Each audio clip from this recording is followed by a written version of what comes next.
کمپرسورهای سانتریفوژ یکی دیگر از کمپرسورهای پرکاربرد در صنعت کمپرسورهای سانتریفوژ است که در شرایط گوناگونی از فشارها و دبیها استفاده می‌شوند. کمپرسورهای سانتریفوژ از دسته کمپرسورهای جریان محوری هستند که وظیفه افزایش فشار در آنها را سیستمی متشکل از پروانه و دیفیوزر بر عهده دارند که در ادامه مشروحاً توضیح داده خواهد شد. در این کمپرسورها یک قطعه پروانه‌ای شکل وجود دارد که گاز به وسیله همین قطعه به حرکت درآورده شده و سرعت آن بالا می‌رود. گازی که در اثر برخورد با پره‌ها انرژی جنبشی کسب کرده وارد مسیری واگرا به نام دیفیوزر می‌گردد. این مسیر به دلیل واگرا بودن به تدریج سرعت گاز را گرفته و مطابق با قانون برنولی به تدریج سرعت جای خود را به فشار می‌دهد.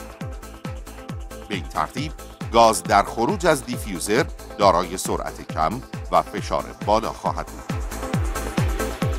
در بسیاری موارد فشار مورد نیاز در اثر عبور از یک پره و دیفیوزر تأمین نمی شود.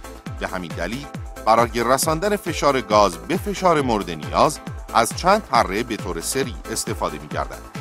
به این ترتیب گاز خروجی از دیفیوزر هر مرحله وارد پره‌های مرحله بعد شده و فشار آن به تدریج افزوده می شود.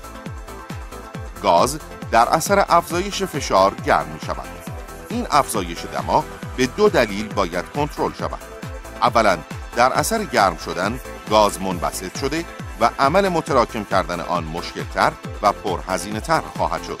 در ثانی بالا رفتن دما می تواند صدماتی به سیستم‌های مختلف کمپرسور از جمله یاتاقان‌ها و سیستم روغنکاری وارد نماید.